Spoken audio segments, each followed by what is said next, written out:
Estamos começando então o nosso terceiro momento, o terceiro vídeo com a doutora Danusa, que está aqui com a gente para explicar sobre o PMMA ou os preenchedores fixos. E a gente já fez dois vídeos, o primeiro explicando um pouco sobre o que é o produto, sobre a história da Danusa, desse trabalho de mais de 10 anos aí dentro do formato de trabalho na parte estética e da medicina.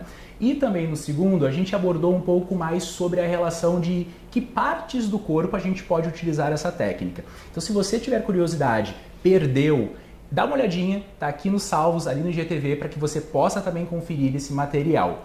Mas o que a gente vai falar hoje? Bom, hoje a nossa pauta vai ser justamente sobre o perfil da técnica.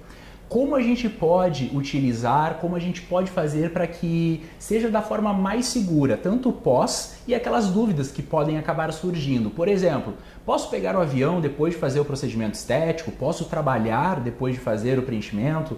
Posso fazer atividade física, sim ou não, em quanto tempo? E para responder essas perguntas, lógico que vai ser a Danusa, com a expertise dela, que é uma pessoa responsável aí por vários glúteos, não só glúteos, e todas as outras partes que ela falou lá no segundo vídeo. Então já fica lá e confere. Danusa, bom, deixa eu já aproveitar aí, porque eu falei um monte e eu quero saber o seguinte. Surgiu numa conversa entre amigas, que é de um outro estado, eu estava falando do teu trabalho e tudo mais, e é uma amiga que deseja muito fazer o glúteo. E ela é do Rio de Janeiro. E nessa pauta, a gente bateu um ponto de interrogação. Ela pode fazer uma ponte aérea, digamos assim, quando ela executa o processo do preenchimento. É seguro tu pegar avião? É seguro tu pegar estrada de carro durante muito tempo? Sim. Então, sim, é seguro, pode fazer. A paciente vai ter condições do ponto de vista de dor de fazer? Não sei. Né? Então, pode fazer sem problema nenhum. Do ponto de vista médico, pode. Pode sair daqui, pode fazer um glúteo agora, e pode sair daqui e pode, que nem eu já fiz, né? A paciente veio, fez o glúteo e foi para a Praia do Rosa. Saiu, entrou no cabelo de mala. Já foi usar. Já saiu, entrou e foi. Pode? Pode. Pode. Claro que pode, né? Em São Paulo, foi um paciente que eu fiz o procedimento, mas eu posso fazer o procedimento e posso voltar para minha cidade? Pode. 4 horas de helicóptero, por exemplo, caso do meu paciente? Pode voltar. Né? Posso ir de carro? Pode, sem problema nenhum. Tive uma outra paciente que eu comentei contigo antes, né? Ela vinha, mora em Punta, ela vinha, fazia o preenchimento na região glútea, ela fazia o glúteo, saía daqui, fazia tipo 10 horas da manhã, meio-dia pegava o avião, ia para São Paulo, e de São Paulo entrava no navio e ia fazer um cruzeiro. Pode. Tá autorizado. Né?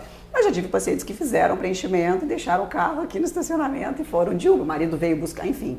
Né? Então, assim, do ponto de vista de saúde, pode. Né? Mas de dor, sensibilidade individual. Individual. Perfeito. Né? Isso aí. Perfeito. Um detalhe que eu acho bem importante também da gente esclarecer, eu queria saber a tua opinião sobre. Existe características individuais de pessoa para pessoa com relação ao retorno às atividades físicas ou não? Existe. Tá. Assim, em média, né, é o que todo mundo ouve falar, quantos dias, né? Em média, entre 7 e 15 dias. Tem profissionais que falam 15, outros falam sim. É que isso varia. Normalmente eu digo para o paciente que me pergunta fora de avaliação ali ou durante a avaliação, entre 7 e 15 dias, mas eu queria, por exemplo, eu estou fazendo uma reposição hormonal, estou fazendo um ciclo, não posso ficar muito tempo. Ok, vamos ver então como é que o teu músculo se comporta ali durante o procedimento, se tem muita contratura, enfim, porque o procedimento o preenchimento é intramuscular, tem muita contratura, faz um processo inflamatório mais importante. Às vezes eu, em curto tempo, eu digo, 7 dias já pode voltar. Já tem pacientes que eu digo, 15 dias não dá. Né? Tu precisa esperar os 15 dias. Essa semana mesmo, acho que no início da semana, eu tive uma paciente de São Paulo que me mandou uma mensagem dizendo, olha, eu voltei a treinar e me doeu. Né? Isso não é comum, mas pode acontecer. Bom, então tu fez uma contratura mais importante, vamos voltar com relaxante muscular e um anti-inflamatório e vamos ficar, no caso dela, vai ficar uns 30 dias ali, né? É uma situação isolada. Pode. Então, aquilo que a gente sempre fala, né? É individualizar o tratamento.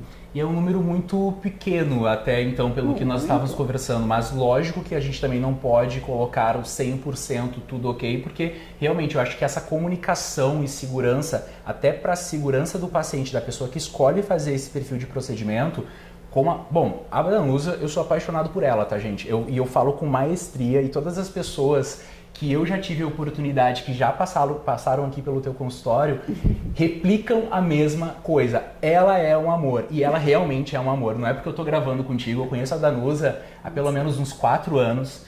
Eu já trouxe várias amigas para fazer várias coisas e assim, é unânime, é realmente apaixonante e a gente realmente fica apaixonado por ela com essa expertise. Mas desculpa todo esse desabafo grande, porque eu tive que rasgar uma seda aqui, desculpa. Mas assim, detalhe, essa pessoa, por exemplo, que vai fazer atividade física depois de uns 15 dias, ela pode voltar para o mesmo grau de intensidade, digamos, eu, Otto, fiz meu glúteo, exemplo, tá? Eu posso voltar a treinar o meu glúteo daqui 15 dias, da mesma forma como eu estava fazendo, ou eu preciso ir de uma forma lenta? Da mesma forma. Da mesma forma. Treinar, não tem problema. Tá? Esperou os 15 dias, que é a primeira fase do processo inflamatório, a primeira fase do processo inflamatório que está acontecendo, passou essa fase, tu pode treinar com a mesma intensidade, sim.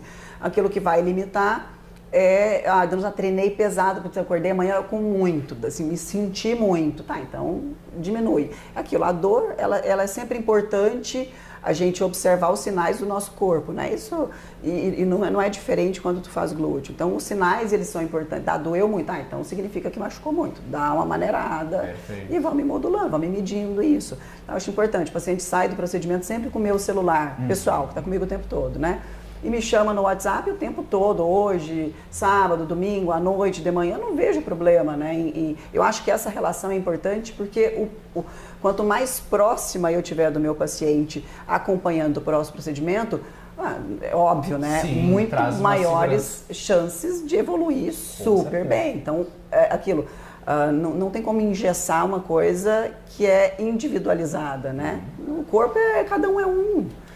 Deixa eu aproveitar essa parte da individualidade, que é justamente sobre uma das questões assim. O que tu percebe quando chega um paciente no consultório, por exemplo? Existe um perfil de ansiedade, de euforia ou medo, né? Porque a gente sabe que são elementos sensoriais, né, de sentimentos que estão presentes em qualquer procedimento estético, né, de expectativa, principalmente quem nunca fez, algo que é super engraçado. Agora eu vou falar até do glúteo de novo, mas é algo muito íntimo no sentido que está escondido, não é uma coisa facial, né? Mas que está numa expectativa muito grande, né? Principalmente se a gente for trazer o universo do público feminino, então tem aquela relação. O que tu considera? Tu acha que existe um medo, existe a ansiedade, existe a euforia? O que existe? Tudo. Tudo junto. Tudo isso.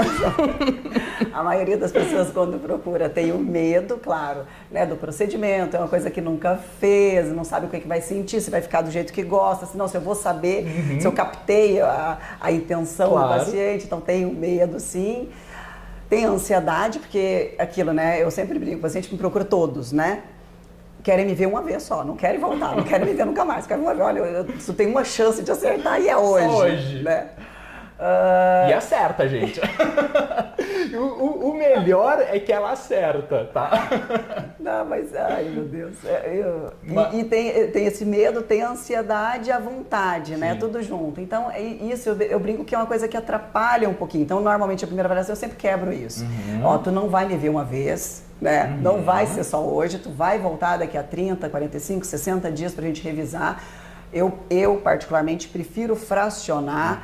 Então, tô avaliando o Otto precisa fazer um preenchimento de glúteo, o Otto precisa de 300 ml, 150 em cada lado, suponhamos, tá? Tá, eu boto esse 150 em cada lado hoje, não é a minha preferência, né? Eu prefiro fracionar, prefiro botar em 2 etapas, uma 100, outra 50, daí a gente define isso juntos. Por quê? Porque é aquilo, né? O Otto, o que tu quer? Tu quer rapidez, tu quer resolver rápido o teu problema, né? Só que tu quer perfeito. Tu quer que eu acerte aquilo que tu quer a perfeição, né? Tu quer exatamente como eu não consigo, né? São coisas que não combinam. Né? A agilidade, a rapidez não combinam com a perfeição. Não combina, e ponto.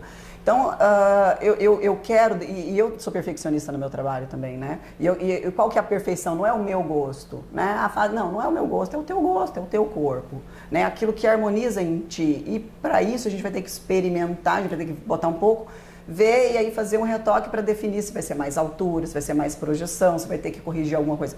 Então, para a gente ter perfeição, eu preciso te ver pelo menos mais uma vez. Eu preciso fazer um molde ali, ver como é que vai ficar, ter o teu feedback, e aí a gente vai ajustar os detalhes finais ali numa segunda etapa. Fino, justamente. Né?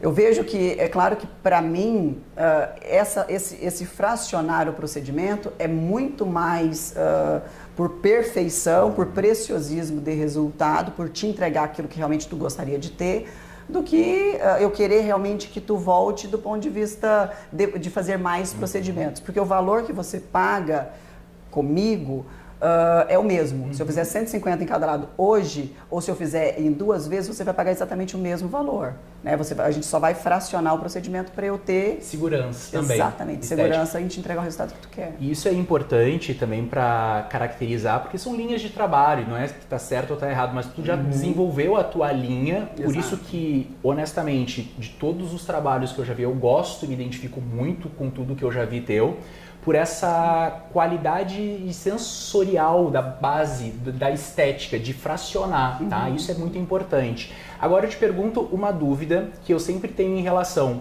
Existe um limite, a gente falou já no outro vídeo, falando que estava mais aberto aí essa relação das quantidades. Mas tu como profissional, o que tu enxerga, por exemplo, num glúteo? Não vamos nem pegar muito público feminino e nem masculino.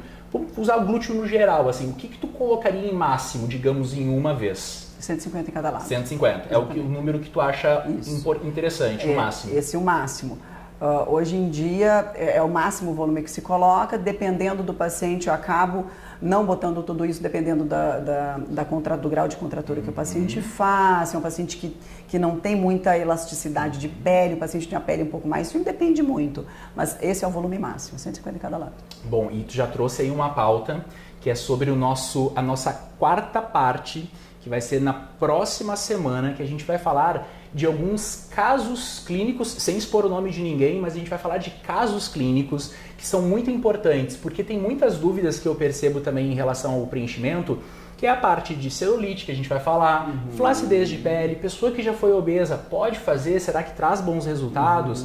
Quem são essas pessoas e o que pode melhorar tanto no seu emocional, porque a gente não pode esquecer que a estética não melhora só a parte e a aparência física, mas muito o emocional. Então fica o convite aqui para vocês, para que a gente faça aí o encerramento na próxima semana dessa websérie com a super doutora Danusa, da Clínica Legera aqui de Porto Alegre, para que vocês conheçam um pouco mais profundo sobre esse trabalho tão incrível, tão maravilhoso que ela faz aí basicamente há mais de 10 anos. Danusa, obrigado. Obrigada. Fica o convite, compartilhem, mandem aí, marquem os amigos, porque é super importante para a gente levar a informação para todos nós.